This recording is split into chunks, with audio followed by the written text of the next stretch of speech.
Muito bem, nós estamos aqui para continuar esse comentário bíblico no Novo Testamento, onde nós estamos comentando capítulo por capítulo, livro por livro do Novo Testamento. Nós estamos em 1 Coríntios, capítulo 9. O 9, é claro, é a continuação do que Paulo tratou no 8. Paulo estava falando que alguns que tinham ciência achavam que podia comer da carne sacrificada aos ídolos e assim ferindo a fraca consciência dos irmãos mais fracos na fé, não é?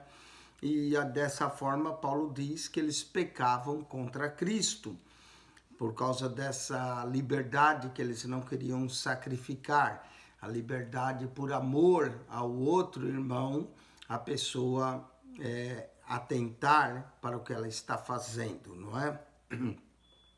E Paulo chega a dizer, ele usa ele como exemplo, pelo que se o manjar escandalizar meu irmão, nunca mais comerei carne, não é? Mostrando ele como exemplo.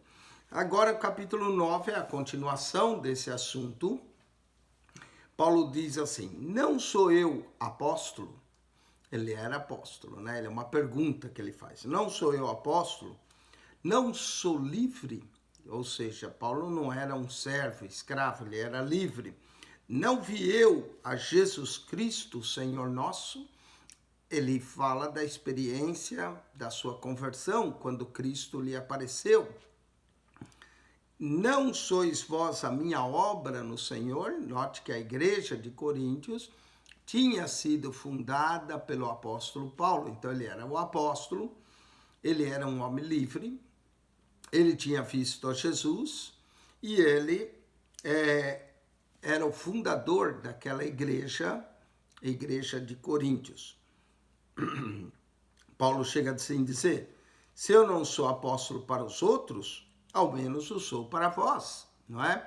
Alguns questionavam o apostolado de Paulo, não é? Alguns achavam, bom, Paulo não andou com Jesus, ele então não deve ser um dos apóstolos originais. Então,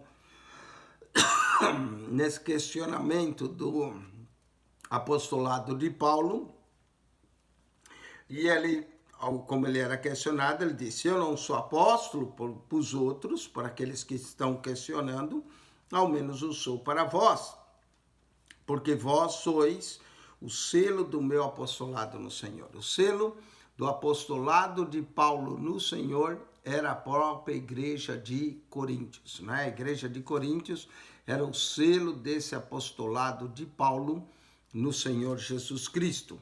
E ele continua, esta é minha defesa para com os que me condenam, não é?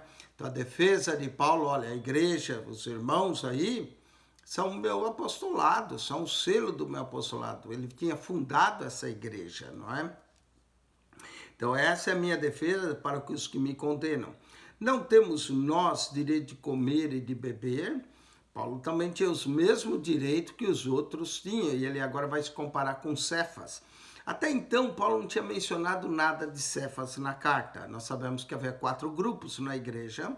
Um grupo que dizia que era de Paulo, outro grupo que dizia que era de Apolo, outro grupo que dizia que era de Cefas, que é Pedro, e outro grupo que dizia que era de Cristo. Até então, Paulo não tinha mencionado nada de Cefas. Ele mencionou, eu plantei, Apolo regou, no capítulo 3, não é? Porque Paulo e Apolo tinham trabalhado naquela igreja. Mas o grupo que dizia que era de Cefas, provavelmente era um grupo de judeus que tinha vindo da Palestina, ou que tinha se convertido indo à Palestina, esse grupo que dizia que era de Cefas. Agora, ele vai mencionar o nome Cefas, não é? Em 1 Coríntios 9:5. Não temos nós direitos de levar conosco uma mulher irmã, como também os demais apóstolos e os irmãos do Senhor e Cefas. A primeira vez que ele está mencionando acerca de Cefas. Veja bem, Paulo aqui menciona os irmãos do Senhor. Os irmãos do Senhor também se tornaram apóstolos, né? Juntamente com a conversão. No início, os irmãos do Senhor não criam nele. Nós podemos ler isso em João, no Evangelho de João, nem os irmãos de Jesus criam nele. Mas após a morte e ressurreição de Cristo, os irmãos passaram a crer. Inclusive em 1 Coríntios 15, Paulo é que menciona que o Senhor apareceu primeiro aos 12, depois apareceu ao próprio Tiago, né, que se tornou líder da igreja de Jerusalém. Então, os irmãos do Senhor, eles levavam suas esposas e levavam também, às vezes, eram acompanhados de alguma irmã em seu ministério, não é? Aqui a tradução da nossa Bíblia, Almeida Revista Corrigida, diz uma mulher irmã. Tem outras traduções que diz esposa, não é? Não temos nós direito de levar conosco uma mulher irmã, como também os demais apóstolos, e os irmãos do Senhor e Cefas. Agora ele menciona Cefas separado. Nós sabemos que Pedro era casado, a Bíblia pouco fala da esposa de Pedro, diz que Jesus entrou na casa de Pedro e curou-lhe a sogra, mas parece que depois, quando Pedro exercia o seu ministério, Pedro levava a sua esposa consigo. E Paulo, nesse texto, está mencionando que o apóstolo Pedro, quando caminhava, andava com a sua esposa, né, e Cefas. Ou só eu e Barnabé não temos o direito de deixar de trabalhar. Outra coisa que Paulo menciona, que ele trabalhava, ele sustentou-se a si mesmo para não ser pesado aos irmãos de Coríntios, enquanto que demais apóstolos, às vezes até levavam a vantagem de viver da obra, mas não Paulo. Ou só eu e Barnabé não temos direito de deixar de trabalhar. Mesmo Paulo tinha se apartado de Barnabé quando ele fez o trabalho na igreja de Coríntios, foi na sua segunda viagem missionária, ele se apartou, Barnabé foi para a Galácia com João Marcos e Paulo saiu com Silas. Agora Paulo menciona Barnabé. Nós não sabemos de um contato de novo de Paulo com Barnabé, não temos isso, pelo menos no livro de Atos, desde que os dois se separaram, mas de alguma forma eles continuavam em contato, que Paulo menciona agora Barnabé. Ou só eu e Barnabé não temos o direito de deixar de trabalhar, né? Tanto Paulo quanto Barnabé tinham a mesma atitude, os dois trabalhavam para realizar a obra de Deus. Verso 7, quem jamais milita a sua própria custa?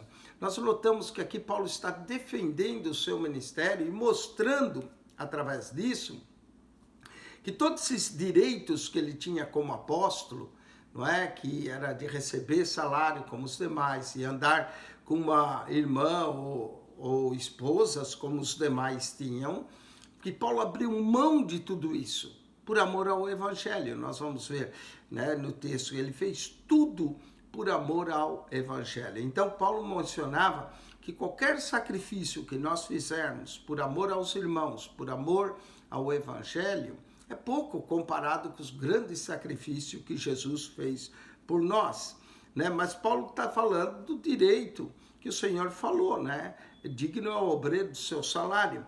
Quem jamais milita a sua própria custa? Paulo está usando o exemplo do soldado militar. O soldado, quando ia para a guerra, ele recebia um salário, por isso que ele ia, não é? Ele se convocava e ia ter o direito seu de soldado. Alguns ganhavam terras, outros ganhavam perdão de dívidas ao ir militar. Então ele diz, quem jamais milita a sua própria custa? Ou quem planta a vinha e não come o seu fruto?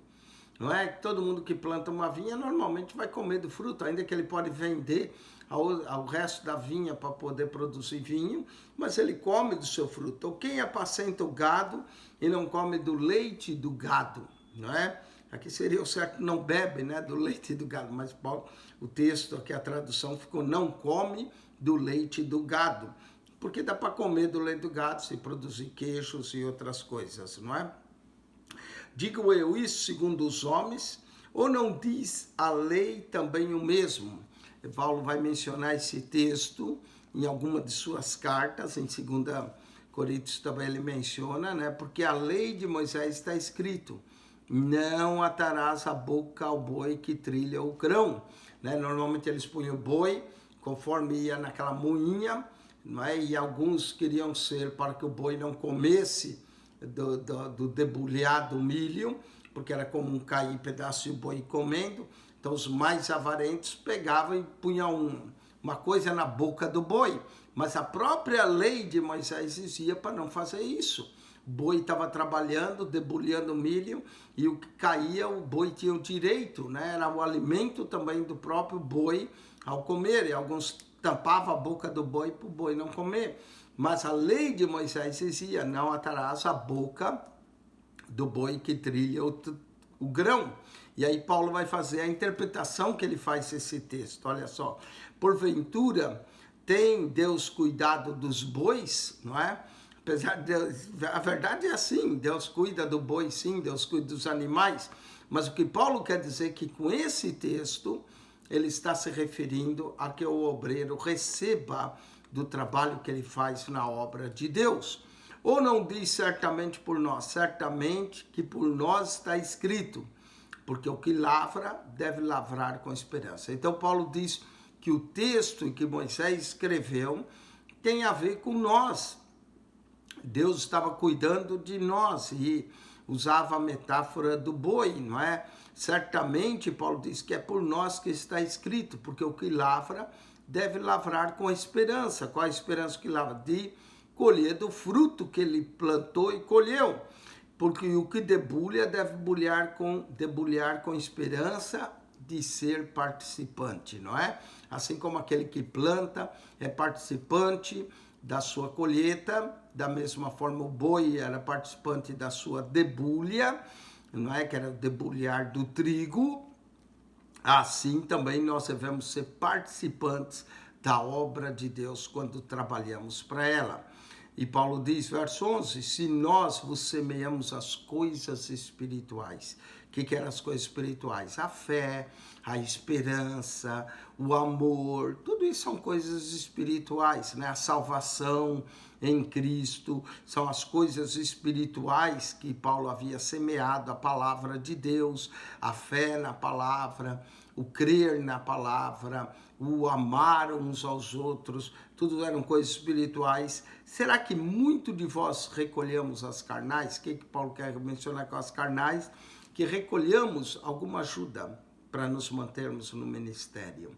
Veja bem, se nós semeamos, se nós pregamos, se nós anunciamos, se nós levamos a palavra de Deus aos homens, para que os homens creiam, para que eles sejam salvos, para que eles sejam transformados, a vida abençoada, não é? Tudo bênçãos espirituais que não se compra com dinheiro, porque de graça recebemos e graça damos, mas não é injusto e nem é errado, nem é incorreto nós recebermos a oferta e vivermos dessa oferta, porque o Senhor disse, né, que quem prega o evangelho, que viva do evangelho. E Paulo vai mencionar acerca do evangelho isso. E se você semeamos as coisas espirituais, será que de muito de vós recolhemos as carnais ou as materiais?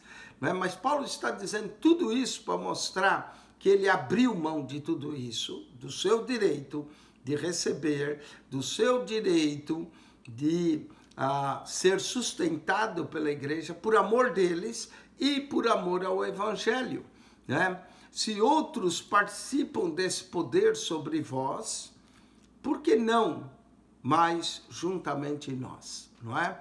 Outros que tinham passado por Coríntios tinham sido beneficiados, a igreja tinha abençoado eles, tinha cuidado deles, tinha feito algo por eles, e Paulo disse, outros que vêm e participam disso, nós não sabemos quem são esses outros, porque Paulo não menciona nominalmente, mas nos dá a ideia que outros apóstolos, outras pessoas passaram, profetas por ali, e receberam da igreja, e se outros participaram sobre vós, por que não? Mas justamente nós, era justo que Paulo participasse. Mas nós não usamos desse direito, tá vendo? Paulo abriu mão do direito, ele está usando ele como exemplo, que ele abriu mão dos seus direitos por amor ao evangelho, que ensinando os crentes de Coríntios que eles também devem fazer a mesma coisa, abrir mão do seu direito de comer a carne sacrificada aos ídolos, para não escandalizar o outro, para não servir de tropeço para o outro.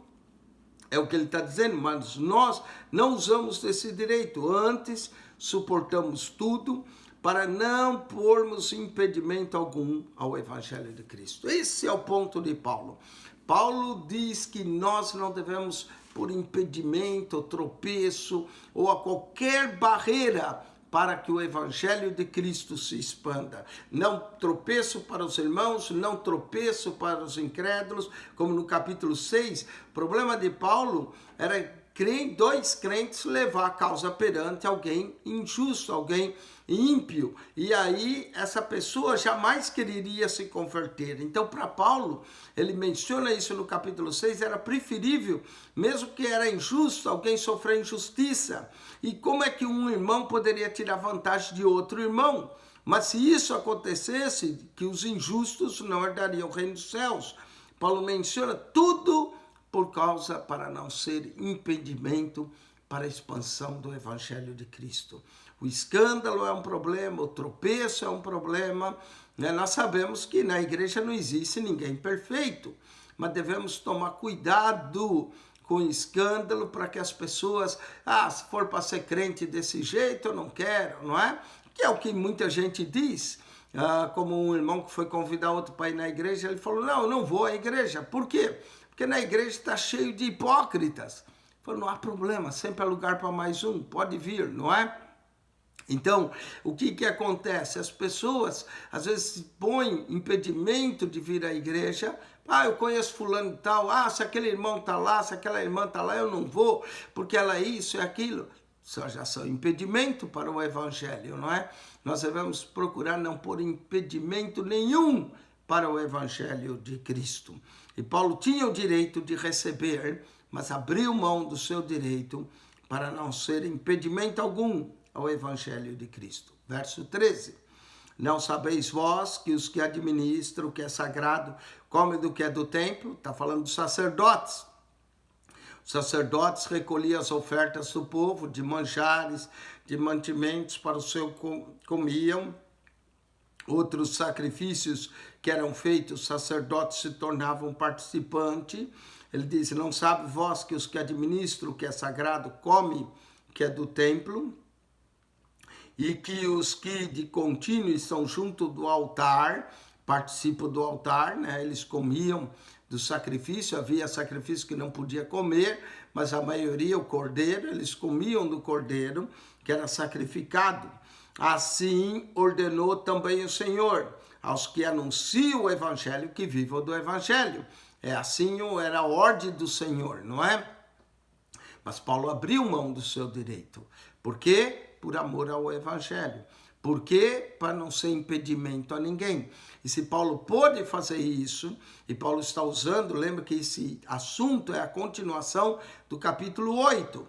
Alguns não queriam abrir mão de comer da carne sacrificada ao ídolo. Falavam, o ídolo não é nada. Mas ele estava fazendo os irmãos tropeçar, mesmo tendo o direito de o fazer. Paulo diz, não faça, porque se fizer isso, você tropeça o teu irmão. Ele disse, eu sei que comer carne escandaliza o meu irmão, nunca mais comerei carne. Por quê? Para evitar o escândalo. Olha, o exemplo, Paulo continua, 9:15. Mas eu de nenhuma dessas coisas usei e não escrevi isso para que assim se faça comigo. Paulo falou, estou falando tudo isso, mas não é que eu quero receber salário. Não, eu estou dizendo isso, que eu abri mão. Eu abri mão do meu direito, não é? Eu abri mão do direito que eu tenho de viver do Evangelho. Se eu pude abrir mão, se eu pude abrir a minha liberdade com uma coisa que me é de direito, será que vocês não podem deixar de comer a carne sacrificada ao ídolo para não escandalizar um irmão? Esse é o ponto dele. Mas nenhuma dessas coisas usei e não escrevi para que assim se faça comigo.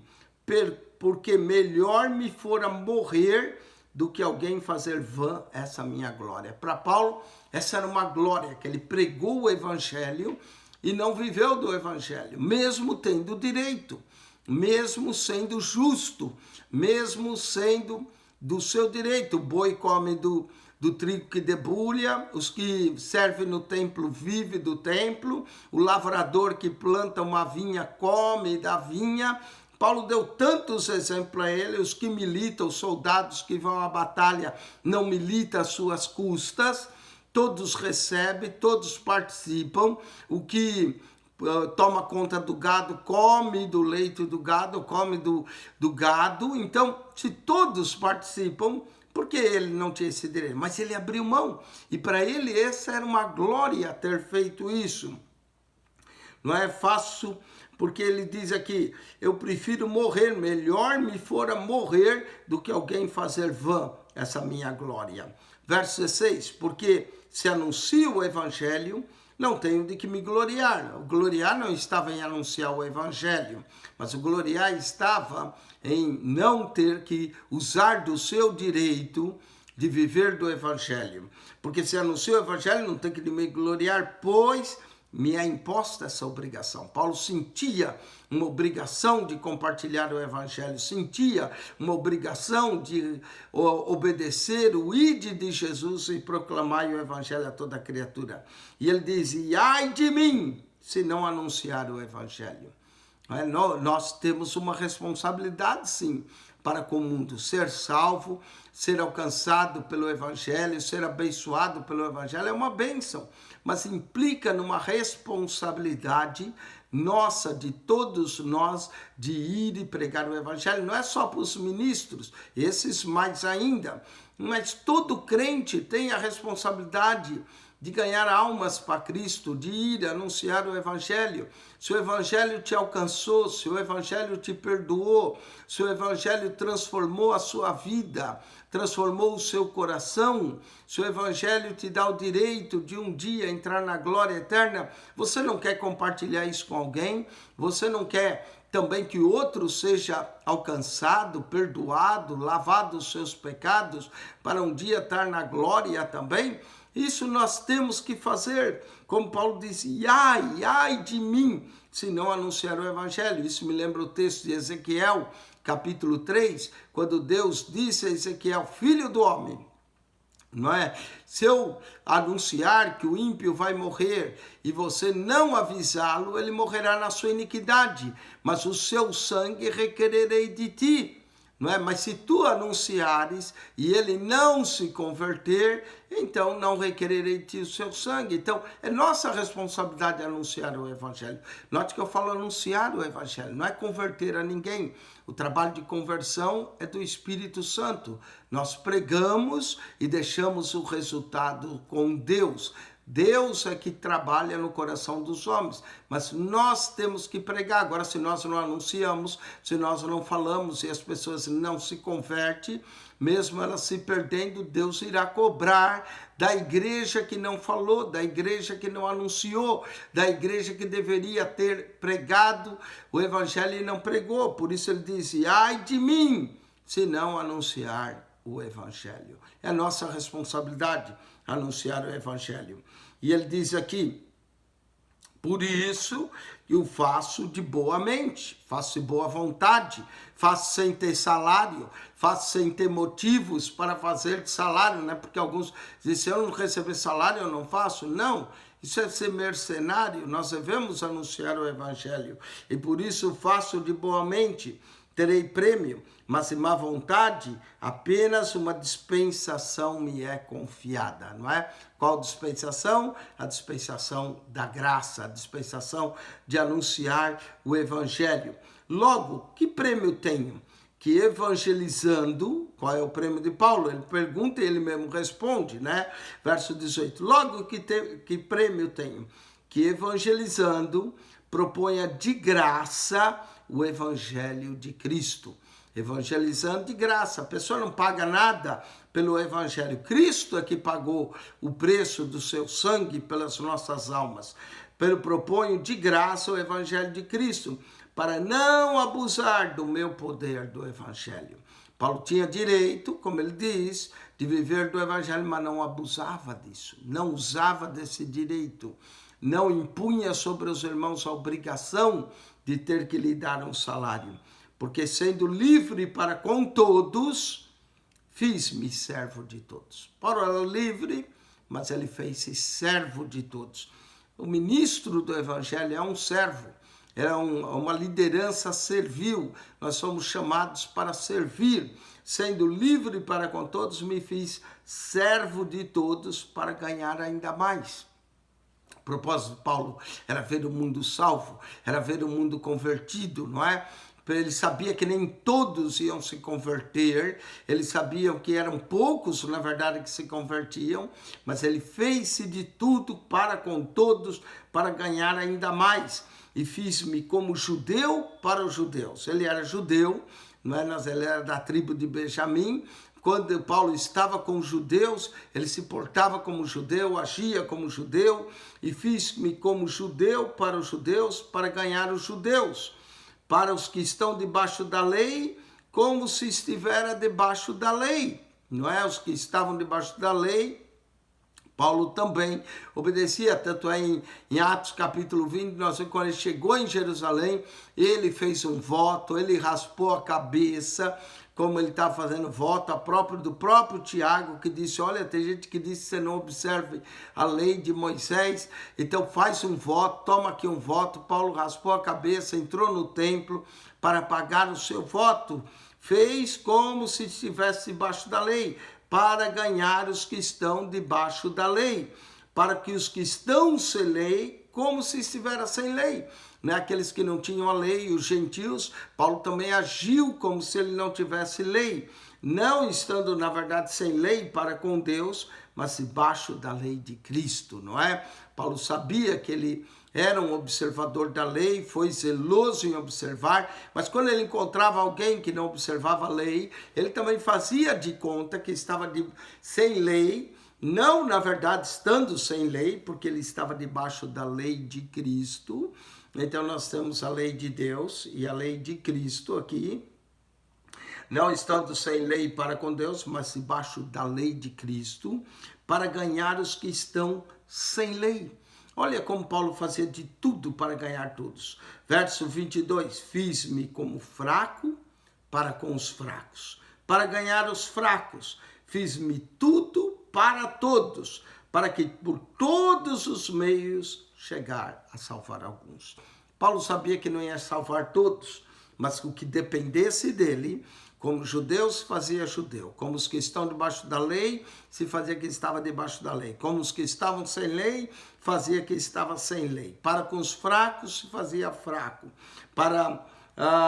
fez de tudo para todos, para que por todos os meios, presta atenção, todos os meios, nós devemos usar todos os meios. Eu estou usando um meio aqui de comunicação através desse canal do YouTube. Se é Facebook, use o meio do Facebook. Se é o WhatsApp, use.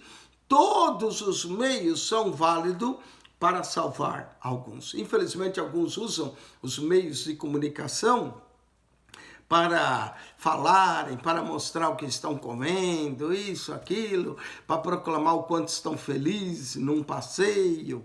Mas nós devemos usar essas coisas para ganhar as pessoas para Cristo, por todos os meios para salvar alguns, não é? Para salvar alguns. E eu faço isso por causa do Evangelho. Olha como Paulo vivia o Evangelho. Paulo respirava o Evangelho. O Evangelho de Cristo era a vida de Paulo. Será que nós temos a mesma atitude para com o Evangelho? Ou será que muitas vezes o Evangelho para nós se resume a ir numa igreja, num domingo, ou num culto da semana e pronto? Não é? Será que estamos vivendo o Evangelho com a intensidade que o Evangelho merece ser vivido? Com o zelo que esse homem, apóstolo Paulo, tinha pelo Evangelho? Meu Deus, como nós temos que mudar, como nós temos que ter mais gratidão pelo Evangelho, para viver o Evangelho de Cristo, para respirar o Evangelho, como o apóstolo Paulo fazia. Que exemplo para nós todos, como cristão. Na minha opinião, o apóstolo Paulo é um dos maiores exemplos que nós temos no Novo Testamento de um zelo por Cristo, de pagar um preço para proclamar o Evangelho. E eu faço isso por causa do Evangelho. Tudo para Paulo era o Evangelho, para ser também participante dele. não é? Paulo participava do evangelho, Paulo anunciava o evangelho, Paulo vivia o evangelho. Que exemplo maravilhoso nós temos no apóstolo Paulo. Amém? Para mim é um exemplo. Essa carta é uma carta de ética, de exemplo, de ministério. Paulo mostra isso para nós, não é? Paulo não tinha orgulho nenhum de ser assim, um apóstolo. Não, ele se fazia de fraco, de humilde. Ele procurava fazer todos os meios para salvar a todos, para ser participante dele, do evangelho. Aí Paulo vai mostrar acerca do atleta. Não sabeis vós que os que correm no estádio. E isso era muito comum entre os gregos, é dali que surgiu os Jogos Olímpicos, não é? Paulo consegue falar numa linguagem, agora usar a metáfora do atleta para desafiar os crentes que entendiam disso muito bem, muito mais que nós hoje, não é? Foi ali que nasceu na Grécia os Jogos Atléticos. Então, não sabeis vós que os que correm no estádio, todos na verdade correm, mas um só leva o prêmio, não é? O vencedor. Paulo queria mostrar que nesse correr, ele queria ser vencedor, mesmo que os outros apóstolos estavam correndo com ele, mesmo que os outros se dedicavam a pregar, ele queria ser o vencedor. Ele queria ser o número 1 e de fato se torna o número 1. Não sabeis vós que os que correm no estádio, todos na verdade correm, mas um só leva o prêmio. Correi de tal maneira que o alcanceis. Ou seja, a vida cristã é uma corrida. E nós temos que cruzar a linha de frente. Nós temos que correr e correr dignamente. Não é parar, não é desanimar, não é ficar para trás, não é parar para tomar um fôlego. É como um atleta que ele corre para cruzar a linha, corre para alcançar o prêmio. Correi como para alcançar o prêmio. Haja dedicação em você como há num atleta pelo evangelho. Paulo usa exemplos para nós maravilhosos. Essa epístola está cheia de figuras e linguagem que Paulo está usando aqui, não é? Correi de tal maneira que o alcanceis. E todo aquele que luta, olha, o lutador, né? Ele se abstém, e de tudo se abstém. Todo aquele que luta se abstém até da dieta. Paulo volta ao fato de eles se absterem das coisas sacrificadas aos ídolos. A abstinência de algumas coisas no evangelho é necessária. Por exemplo, da bebida. Já imaginou se uma pessoa bebe até cair, vive como um bêbado, vive como um beberrão. Ele tem que se abster de certas coisas, principalmente a pessoa que tem um problema com álcool. Já veio com problema com álcool, ele deve se abster disso, não é? E todo aquele que luta, de tudo se abstém. Qual era o problema dele se abster da carne sacrificada aos ídolos? Nós estamos voltando no ponto do capítulo 8. Que esse é o ponto de Paulo. E todo aquele que luta, de tudo se abstém. Veja bem, você está lutando pelo evangelho. O evangelho é uma luta. O evangelho não é um parque de diversões. Ele é uma luta. É uma corrida. É uma luta. Não é? Todo aquele que tudo se abstém, eles os fazem. E eles os se abstêm para alcançar uma coroa corruptível. Qual era a coroa? Eram uns lauréis que era colocado aqui, umas folhas, não é? Que algumas semanas depois aquelas folhas lá estavam tudo murcha. Olha, os atletas, os lutadores faziam por algo corruptível, por uma coroa de lauréis, de folhas, que era só colocada, aquele prêmio, batiam palmas. Algumas semanas depois aquela coroa murchava, não é? Hoje pelo menos dá uma medalha de ouro que dura alguma coisa. Mas naquela época era uma coroa de planta que era colocado na cabeça do vencedor. Paulo diz, eles os fazem por uma coroa corruptível. Nós o fazemos por uma incorruptível, a coroa da glória de Deus. Que os ladrões não roubam, né? Não se corrói. Lá estaremos na coroa incorruptível. Se alguém pode fazer por uma coroa, se abster de alguma coisa por uma coroa corruptível, será que nós não podemos fazer por uma incorruptível, para a vida eterna? Veja, Paulo está apelando para a lógica deles. Presta atenção, o lutador se abstém de algumas coisas para ganhar uma coroa. Né? O atleta também tem que se preparar e corre legitimamente para alcançar a coroa, para levar o prêmio. Se o atleta faz, se o lutador faz, será que nós não devemos ter disciplina na nossa vida cristã? Será que nós não podemos se abster de algumas coisas para uma coroa incorruptível? Se eles fazem por uma corruptível, nós como cristãos devemos fazer, que a nossa é muito maior. Pois, verso 26, pois eu assim corro, não como uma coisa incerta, assim combato, não como batendo no ar. Paulo usou os dois exemplos que ele está mostrando, né, do corredor. Ele também corria, não por uma coisa incerta. Ele sabia muito bem o prêmio pelo qual ele estava correndo. Paulo também combatia, não por uma coisa incerta. Ele sabia pelo que ele estava lutando. Ele sabia qual seria o seu prêmio final. E ele vai dizer, antes subjugo o meu corpo e reduzo a servidão, ou seja, quem estava no controle do Paulo era o Espírito de Deus, e ele o fazia, ele tinha disciplina. Antes subjugo o meu corpo e o reduzo a servidão, para que pregando aos outros, eu mesmo, de maneira alguma, venha a ficar reprovado. Olha que verso maravilhoso. Antes subjugo o meu corpo. Deve haver disciplina para o cristão. Reduzo o meu corpo à servidão. Sou eu que estou em controle do meu corpo, não é o meu corpo a mim. Tem gente que parece que o ventre controla ele, não é? Está sempre querendo comer. Tem gente que parece que a bebida controla ele não consegue controlar a bebida, não consegue controlar a fome, não consegue evitar ter que comer, beber e fazer tantas outras coisas, não é? Parece que ele é guiado pelos seus instintos em vez de ele se dominar. Mas aqui mostra um domínio total, e o domínio próprio é um dos frutos do Espírito.